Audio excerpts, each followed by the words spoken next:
It is so fitting to release this review on Election Day. I mean, the movie came out weeks ago, but today feels right to talk about this film on this day in history. Borat's subsequent movie film. This brand new 2020 released film released 2 weeks ago on Amazon Prime, and once my Halloween festivals movie reviews were done, I said I'm going to review a bunch of movies, so a lot of reviews should be coming this week, and to start off, I had to start with Borat 2. So I have some history with the first Borat film, released in 2006.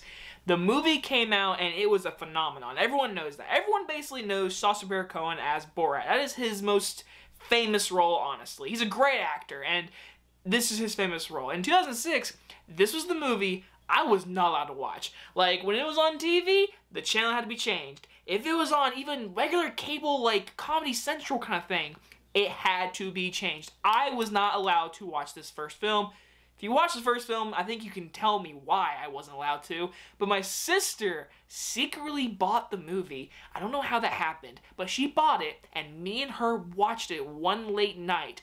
And I remember watching that film very confused because I thought it was gross when I was little, but now growing up and realizing what that movie is, I'm glad we're here to talk about a sequel. This film stars Sacha Baron Cohen and Maria Bakalova, sorry if I said that wrong, and is about the follow-up film to the 2006 comedy centering on the real-life adventures of a fictional Kazakhstan television journalist named Borat. Now, I'm glad I read that plot line for you guys because this movie has been spoiled by a lot of people like on Twitter and doing movie reviews, and obviously my review is late, but I'm still not going to review it, and I'm not going to get too deep. I'm going to talk about the brinks of what it is because that storyline doesn't really tell you a lot about the story, but the main little focus is Borat is coming back to America. He is a phenomenon because the movie was released 14 years ago, and he's trying to deliver a gift to a certain person because something might happen to Borat if this doesn't happen. Things change, his daughter ends up with him, and then our adventures begin. And I'm gonna go ahead and start off with this.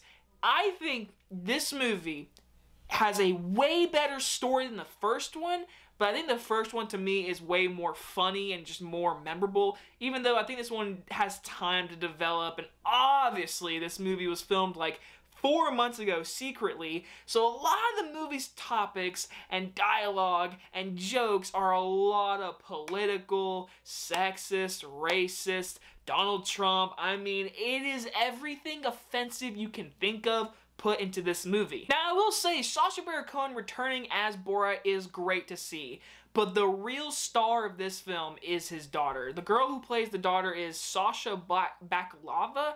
If I said that wrong, I am so sorry. And you know what? All I can say is, first off, she's actually really cute. I mean, honestly. And she is outrageously hilarious. She can basically steal the movie from Sacha Baron Cohen. I mean, he is great.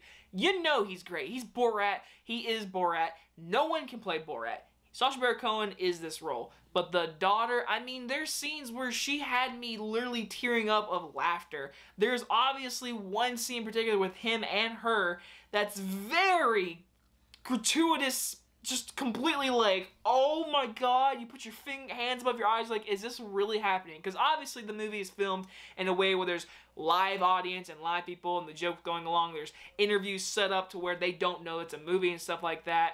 But I think this movie has a lot of those scenes that work really hard, and then some of them are just completely, in my opinion, straight up political, like political, but that's kind of his jokes, because the first film dealt with racism and sexism and males and females, and this movie does the same damn thing, but I think the story in this one is way better than the first one, because the first one was him and Pamela Anderson, which was a really funny plot line, but in this one, it kind of felt like there was actually a heartfelt story to it. You actually cared for Sacha Baron Cohen and his daughter, and everything they go through in the movie, you kind of felt it, even though it's outrageously stupid and funny and offensive to some people, and you're laughing out loud, but there are moments of actual heartwarming scenes leading up to an ending that is completely controversial.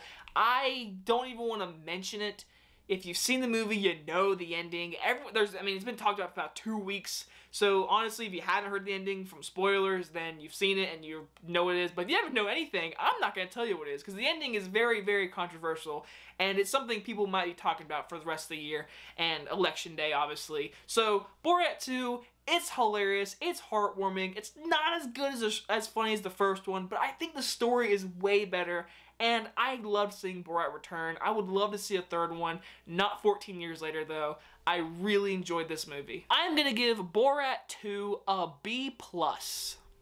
Right now, I'm actually okay with calling this the comedy of the year, because obviously this year's basically sucked, and this movie made me, there are certain moments I was gut-busting laughing. It's a really funny movie, guys. If you get offended by it, that's okay, because this movie, it's kind of meant to offend certain people, so I get it.